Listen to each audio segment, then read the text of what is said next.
Lucas capítulo 22.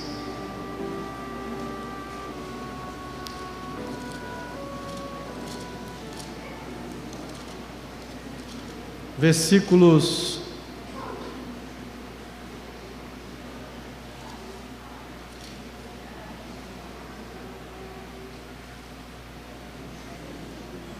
31 a 34. Lucas 22, 31 a 34. Acho que hoje não vai ter divisão, não. Já tem aqui. Cadê Selmar? Hoje não vai ter divisão, não, né? Das crianças? Nós temos crianças aqui até 3 anos, gente, hoje? Eu acho que só tem um, o menininho do Bruno. Tem mais? Não tem, não. Vamos lá.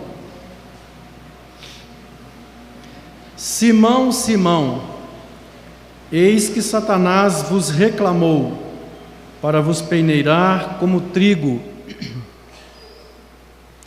Eu, porém, roguei por ti, para que a tua fé não desfaleça. Tu, pois, quando te converteres, fortalece os teus irmãos.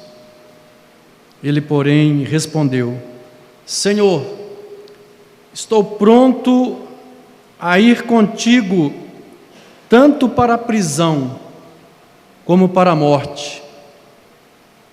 Mas Jesus lhe disse: Afirmo-te, Pedro, que hoje 3 vezes me negarás. 3 vezes negarás que me conheces, antes que o galo cante. Dualismo é uma corrente filosófica e teológica que ensina que há 2 forças eternas que estão sempre lutando entre si, o bem e o mal.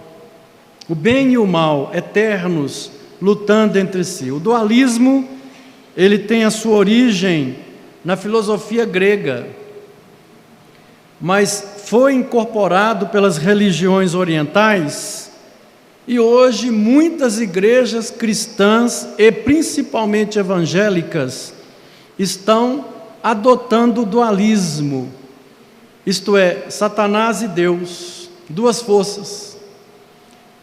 Equiparam Satanás a Deus, colocam Satanás do lado de Deus. Alguns dão até mais ênfase a Satanás. Satanás passa a ser o centro da história, do foco, da observação dessas pessoas. O Evangelho de Lucas, no ponto em que nós lemos, narra os últimos momentos do Senhor Jesus com seu grupo mais íntimo. E o interessante é que o próprio grupo de Jesus estava esperando um Messias político. Os próprios discípulos estavam esperando que Jesus usaria o seu poder para libertar Israel da tirania dos romanos. Nós sabemos que houve várias rebeliões e houve uma guerra do ano 66 ao ano 70, entre os zelotes e os romanos. Jerusalém foi destruída completamente. Depois, em 130, os zelotes entraram para uma montanha chamada Massada, uma fortaleza que Herodes havia construído, e houve outra guerra. Portanto, o próprio Pedro estava esperando que Jesus tomaria o poder, que Jesus ele seria o filho de Davi, que iria restaurar o trono de Davi, e que Jerusalém novamente governaria sobre grande parte do mundo. É interessante esses últimos momentos, a conversa, é que Jesus então, ele chama Pedro e diz: Pedro, hoje, antes da última tocada da corneta, chamava Canto do Galo, 3 horas da manhã, quando ia trocar a guarda dos romanos, tocava-se uma corneta, e esse toque chamava-se Canto do Galo, e Jesus diz: antes do canto do galo, isso é, dos romanos trocarem a guarda, você vai me negar 3 vezes.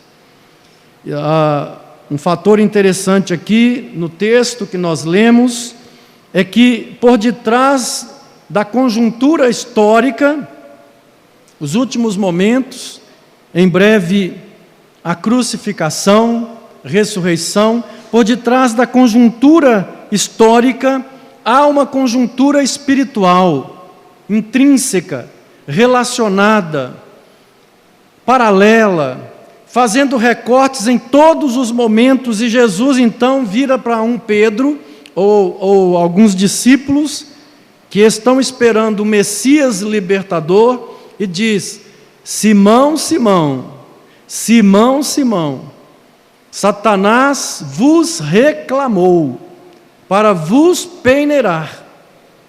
Eu, porém, roguei por ti, para que você seja aquele que venha fortalecer os seus irmãos. Satanás venceria essa batalha, jogaria por terra Pedro, foi a maior queda. Para mim, não há muita diferença entre a queda de Pedro e Judas, não vejo muita diferença. A queda de Pedro foi terrível, profunda, e Satanás derruba Pedro, espalha os discípulos, espalha a igreja, o diabo vem para espalhar a igreja, e ele consegue então concluir o seu plano de sacrificar, assassinar o Messias. Pronto. E a história continua, e o texto nos sugere um tema que não só está no texto, mas em toda a Bíblia, de Gênesis a Apocalipse. Nós gostaríamos de falar da suprema soberania de Deus. A suprema soberania de Deus, em alguns momentos. Primeiro, nos momentos da peneira. Simão, Simão, Satanás vos reclamou. Satanás vos reclamou. Eu fico preocupado, irmãos, com a simplicidade de alguns irmãos em não perceber essa realidade. No versículo 31 a gente pode ler: Simão, Simão, eis que Satanás está te pedindo. O verbo no grego é pedir.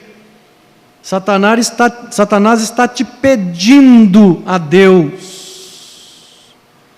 para te testar, para passar um rolo do tríbulo sobre a sua vida, para vos peneirar como trigo. Satanás está te cobrando.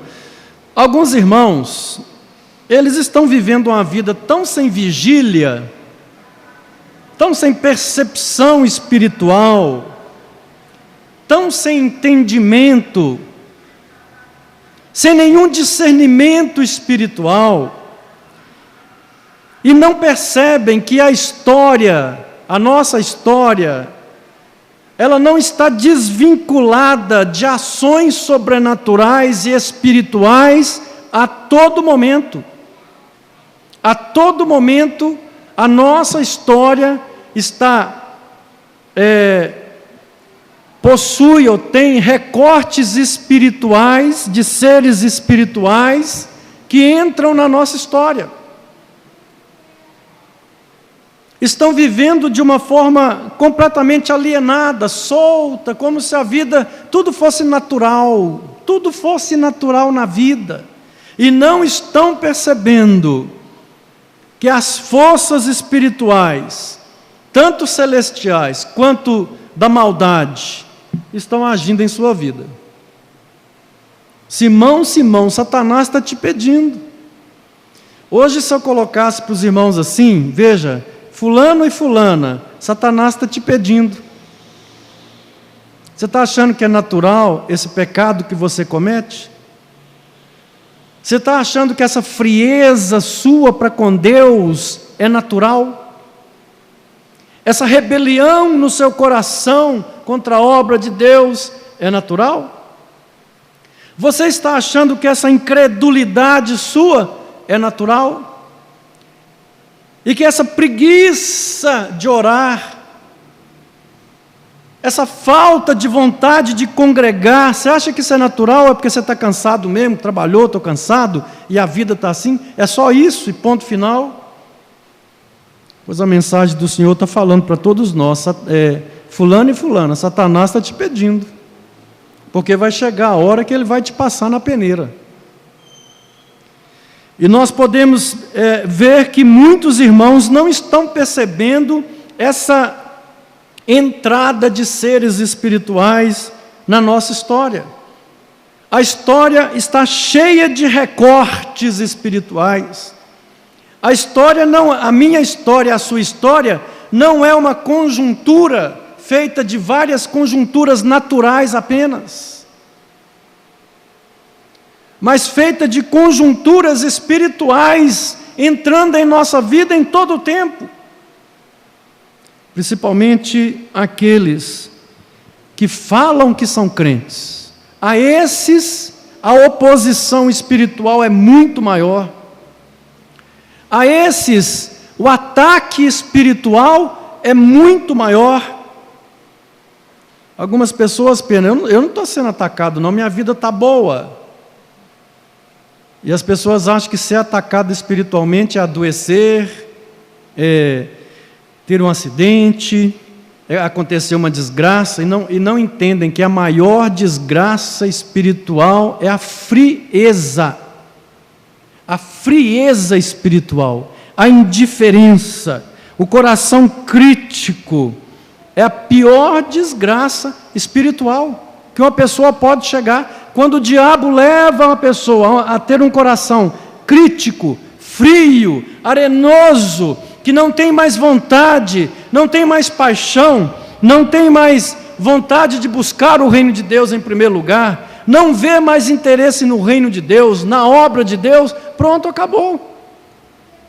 Tudo o que ele queria fazer na sua vida, ele já fez, acabou. Ele te colocou num lugar que você não vai ser nada. Você vai significar um zero, nada no combate à obra do mal. Simão, Simão, Satanás vos reclama. Pedro está esperando um Messias que vai vencer os romanos, vai ter uma guerra, Jesus vai usar os poderes dele, e o Messias vai fazer fogo descer do céu, os romanos serão destruídos. No entanto, Jesus está dizendo, Pedro, tem uma outra realidade que você não conhece, que você não vê, que você não escuta, que você não toca, mas está tocando na sua vida. Tem uma outra realidade que você não vê, mas está te vendo. Você não ouve, não interage, mas está interagindo a todo momento na sua vida. E essa outra realidade está tão próxima de você que está te pedindo, está te reclamando para te peneirar. O apóstolo Paulo, ele aborda essa mesma verdade lá em Efésios, no capítulo 2, quando ele disse que antigamente nós andávamos segundo um príncipe espiritual que governa as forças sinistras e macabras da maldade, e essas forças estão pelas regiões celestiais que governam os homens que ainda não conhecem a palavra de Deus, cegam as pessoas, levam as pessoas ao pecado, levam as pessoas ao mal, a cometerem os homicídios, a roubarem, a mentirem, a furtarem, a prostituírem. São forças espirituais da maldade, diz o apóstolo Paulo, e que o homem que ainda não tem Cristo, ele anda de acordo, debaixo do tacão, do jugo dessas forças espirituais da maldade. Mas, irmãos, quem disse que o crente está livre disso? Será que nós podemos afirmar que aquele que se diz crente também não está debaixo do poder de Satanás e sendo governado por ele? Como os demais? Não, não podemos afirmar isso. Foi por isso que Jesus disse: vigiai e orai. A carne é fraca, o espírito está pronto, mas a carne é fraca. Vigiai e orai. E é por isso que o apóstolo Paulo diz: andai no espírito, não deis lugar à carne. Porque deixei de vigiar, em um momento só, eu já estou me colocando debaixo do tacão, da orientação, da inspiração desses seres espirituais da maldade. Satanás está querendo te peneirar, cirandar. Ele está querendo cirandar a sua vida. E há momentos realmente na vida do ser humano que o diabo obtém essa licença para passar o rolo compressor em cima da nossa vida.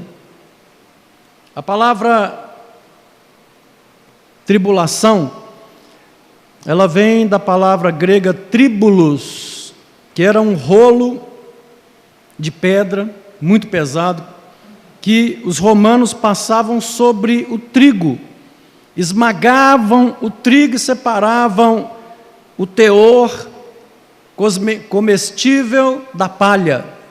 E é isso que Jesus está falando aqui. O diabo está querendo passar em cima da sua vida aquela pedra, aquele rolo, esmagar tudo. E foi permitido por Deus. Foi permitido.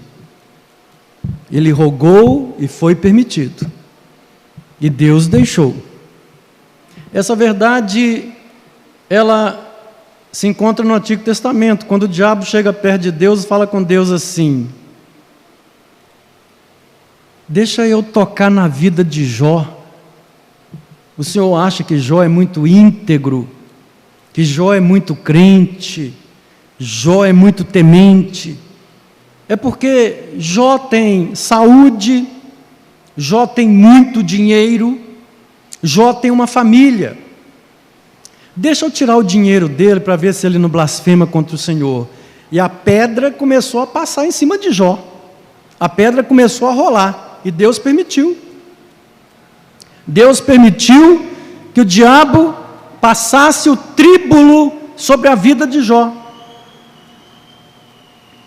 Primeira coisa que o diabo fez, preste atenção, tirou o dinheiro de Jó. Jó foi à falência. As empresas de Jó começaram a quebrar uma atrás da outra. É fogo que caiu, é raio, é chuva, é furacão, e os animais morreram, perderam não sei quantos camelos, não sei quantas ovelhas, não sei quantos bois.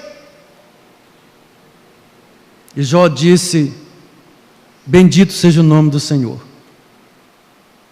Mas a pedra continuou. A pedra continuou. E olha que quando essa pedra está sob a permissão de Deus, que o diabo está reclamando e está passando a pedra, não adianta 7 correntes de oração, 9 correntes de oração, não adianta nada não, a pedra vai mesmo. Não adianta ir em determinados segmentos de igreja aí para tirar a maldição, para quebrar a maldição, para fazer oração, ir no bezendeiro lá no centro, não adianta. A pedra continuou, e Jó perdeu os seus filhos, que é a pior experiência que um ser humano pode ter. Perdeu os seus filhos. Mas Jó não blasfemou. Viste o meu servo Jó, perdeu o dinheiro e perdeu os filhos, mas não blasfemou. Tira a saúde dele. Tira a saúde. E Jó foi então acometido de uma doença que provavelmente é hoje a hanseníase, a lepra, uma doença terrível. E a mulher de Jó disse para ele: olha, tem tanto Deus aí, Deus de Canaã, Deus lá dos filisteus, tem lá Baal, tem Moloque, para que você está com esse Deus? Amaldiçoa esse Deus e toma outro Deus na sua vida, porque não é possível uma coisa dessa. E Jó então disse para a mulher dele: olha, eu saí da minha mãe nu, e nu eu voltarei. Bendito seja o nome do Senhor.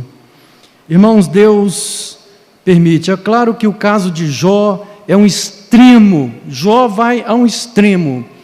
Mas Deus permite que o diabo toque, que o diabo tire o seu dinheiro, que o diabo tire a sua saúde, que o diabo tire a sua vida, que o diabo tire a vida de um filho, que o diabo tire a vida de um parente, que o diabo tire o seu carro, que o diabo tire a sua saúde, enfim, é lógico que permite. E aqui está muito claro. Nós não entendemos como que se dá essa permissão, mas Deus permite. O diabo veio sobre a vida de Jó e vem sobre a vida de Pedro, mas usa o pronome Simão, Simão, Satanás vos reclamou. Segunda pessoa do plural, vos. Ele não está querendo, não é só Pedro, ele quer os 12. Ele quer peneirar os 12.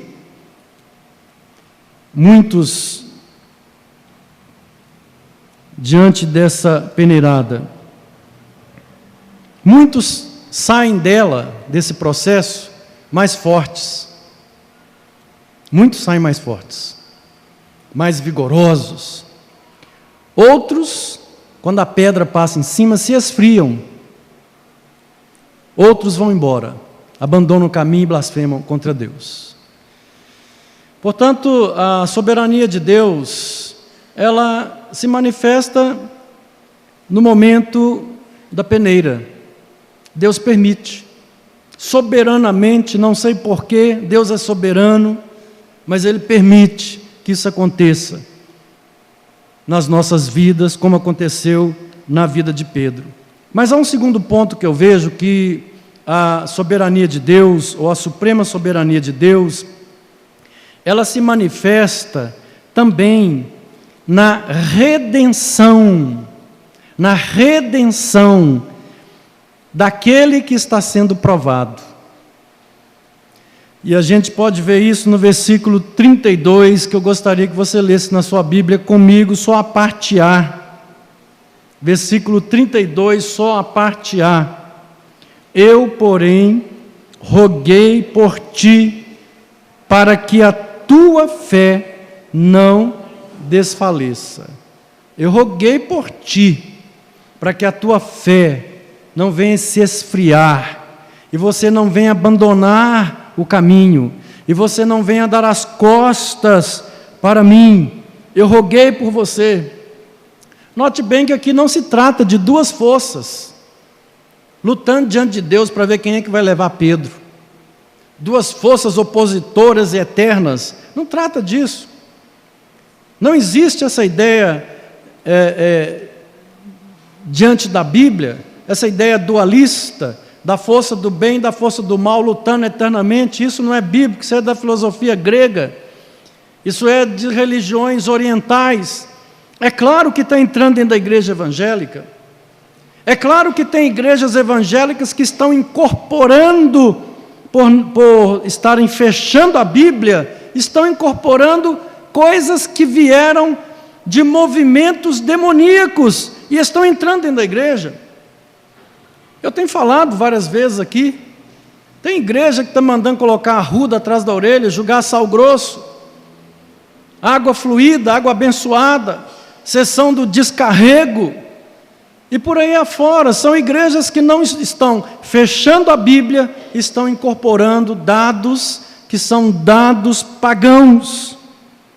Eu tenho falado aqui também da questão do cair no espírito, que os irmãos estejam precavidos contra essa prática e procurem estudar, não só o que o pastor está falando, vai procurar estudar na internet de onde veio isso. Tem igrejas que estão colocando arruda para tirar olho gordo. Fulano está com inveja de você, ora para quebrar a inveja dele. Ora, essa cosmovisão de algumas igrejas não reconhece a soberania de Deus, que Deus é soberano e todos os cabelos das vossas cabeças estão contados, e que não cai um passarinho se não for pela autorização dele. O diabo tem que ter autorização para tocar. Simão, Simão, Satanás vos pediu. Ele não pode tocar se não tiver soberanamente uma autorização do Senhor Deus Todo-Poderoso. Não pode tocar. E o que nós vemos aqui é que Jesus diz: mas eu intercedi por você. A quantidade de crente com medo porque o outro está secando, está colocando olho gordo, está com inveja, eu estou com medo, ora para mim, para me proteger, para me revestir, porque teu irmão orando lá para Deus me matar. E igrejas que estão cheias, repletas de noções e raízes pagãs. Por quê? Inventando moda. Quem não lê Bíblia, quem não conhece Bíblia, tem que inventar moda para continuar, senão não tem mais nada para ensinar. Mais nada para ensinar. O que nós vemos aqui, quando Jesus fala da sua intercessão, eu intercedi por você, ele está falando o seguinte: é que eu morri na cruz. Meu sangue te cobriu, Pedro. Satanás está te reclamando, mas Deus está olhando para o meu sangue.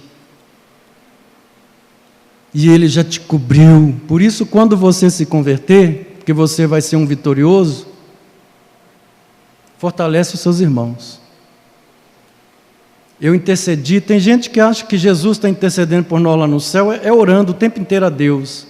Evidentemente que essa é uma linguagem figurada, que significa, a intercessão de Jesus significa a morte completa e eterna dele.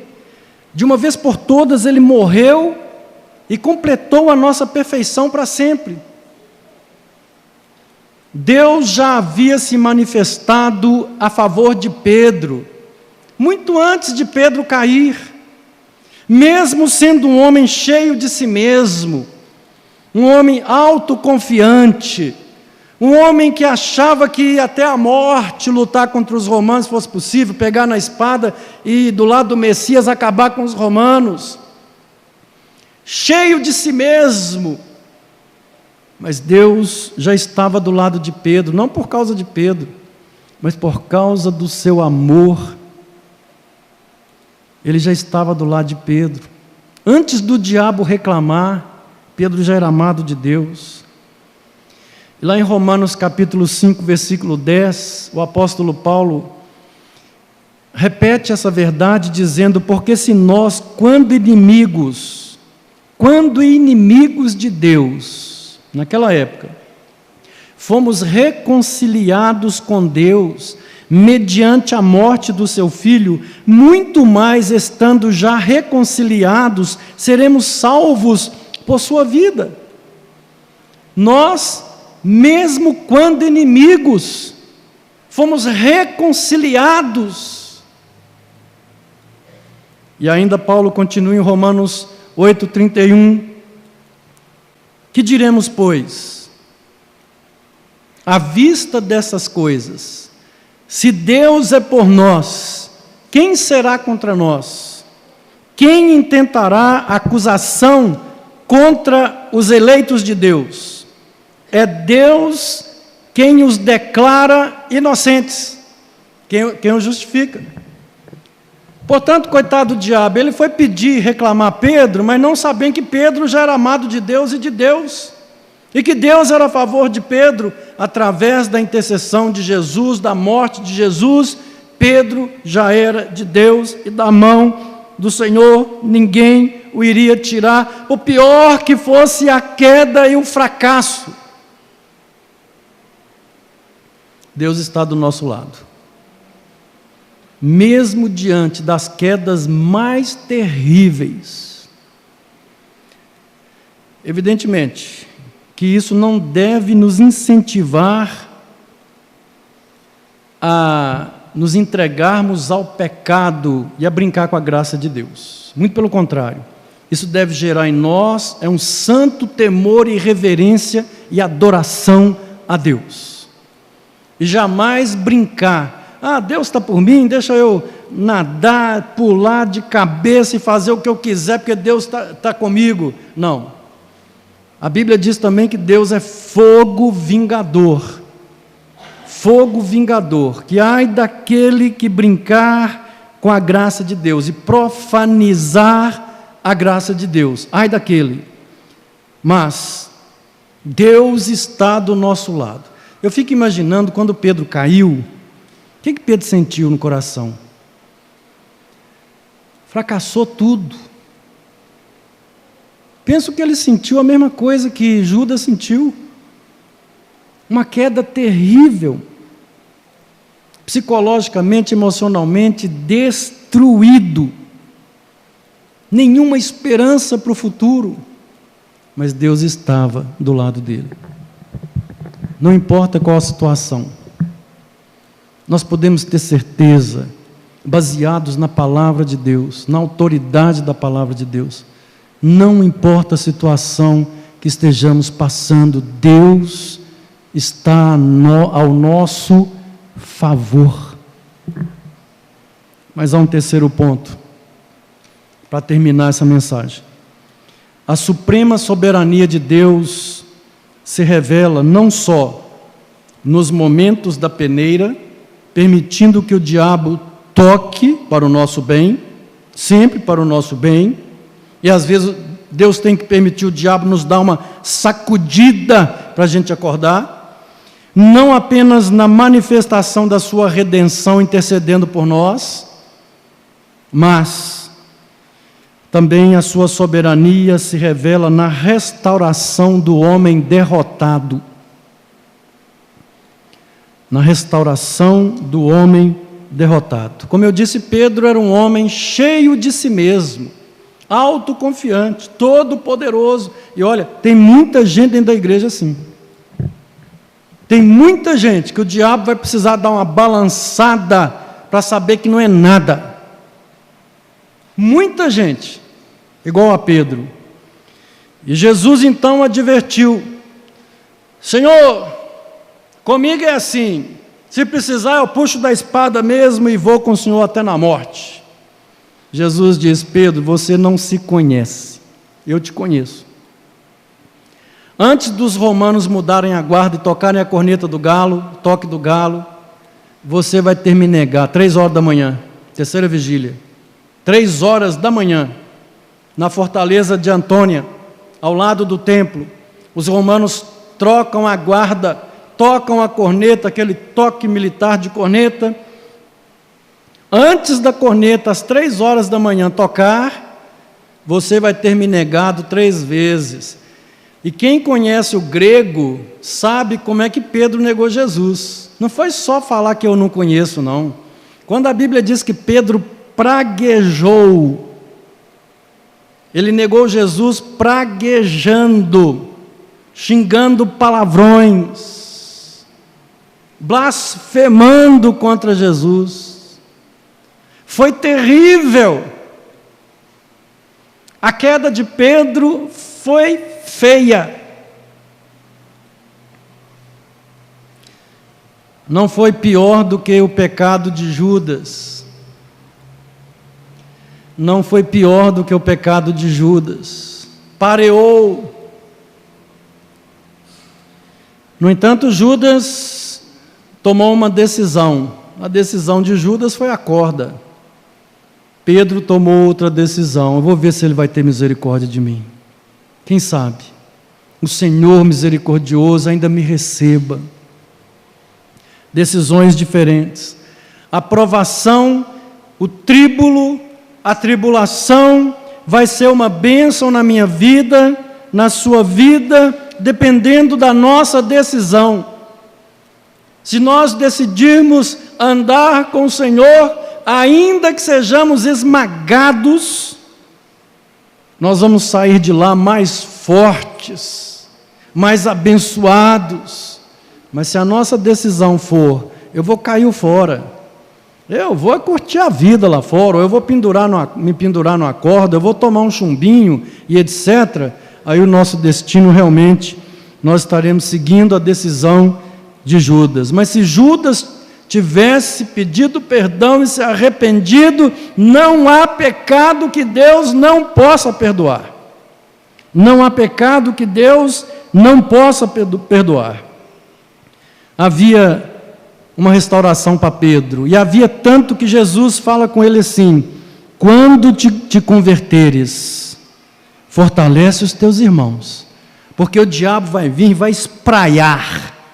O diabo vem e vai espalhar todo mundo. De vez em quando eu vejo o diabo espalhando a igreja. De vez em quando eu vejo o diabo espalhando a igreja.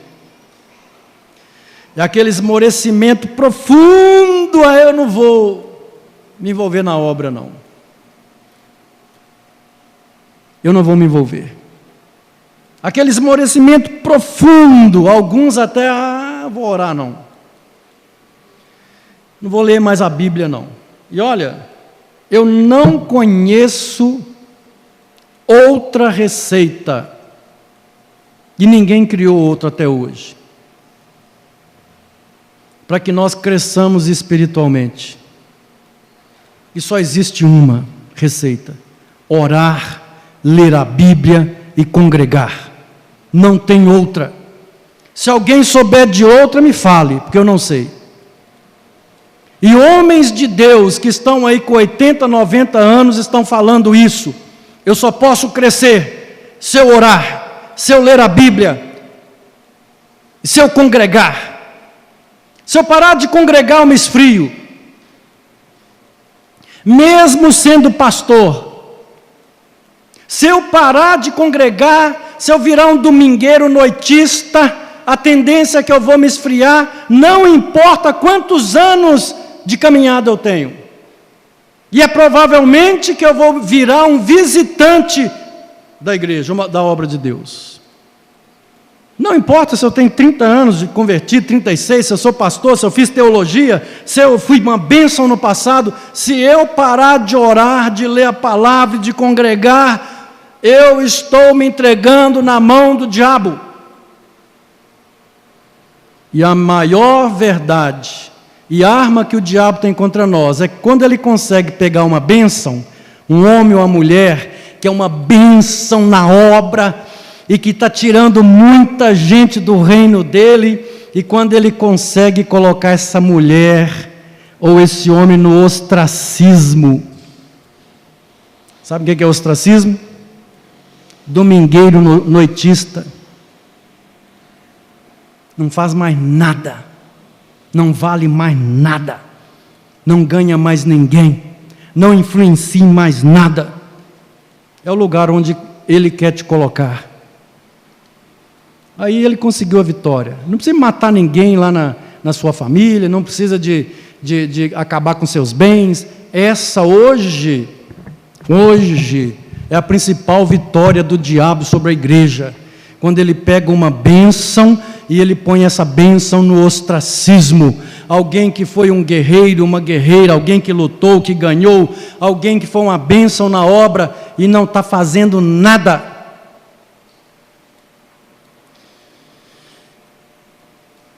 Havia uma restauração para Pedro, a misericórdia de Deus sempre olha para nós, sempre há uma restauração para nós. Sempre há.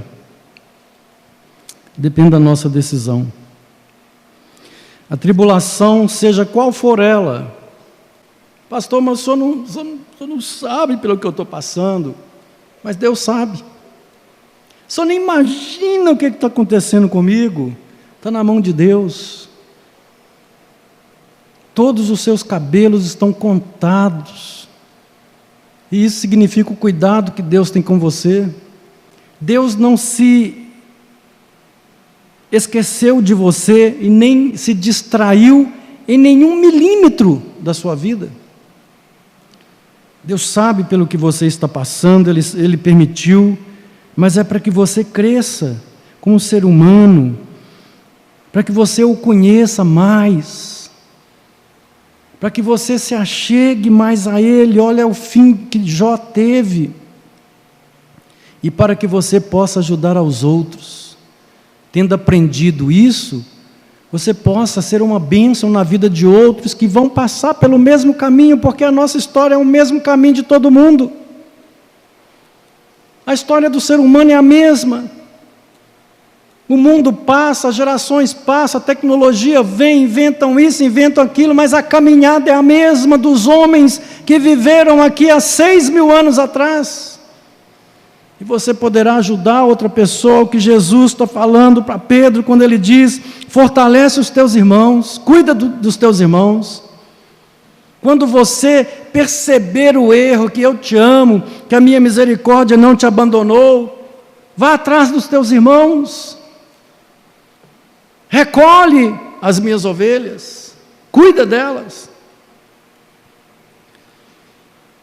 Eu vou concluir dizendo que Deus é soberano, Deus é supremamente soberano, não há nenhuma força que possa competir com Ele, e trabalha a nosso favor.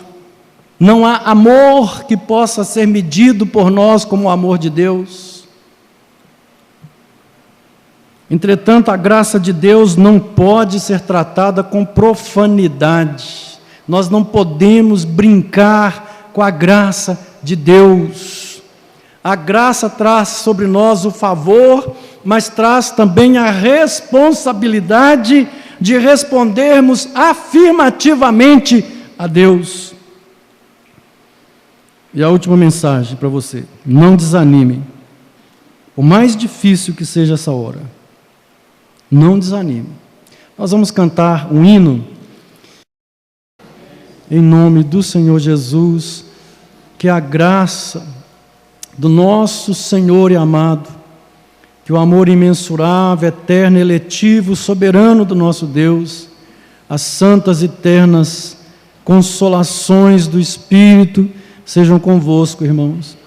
E vá essa bênção por todo o planeta Terra, abençoando a todo o povo de Deus, que já se reuniu e que ainda há de se reunir, quando ouvir a pregação do Evangelho e se converter ao Senhor, agora e para sempre.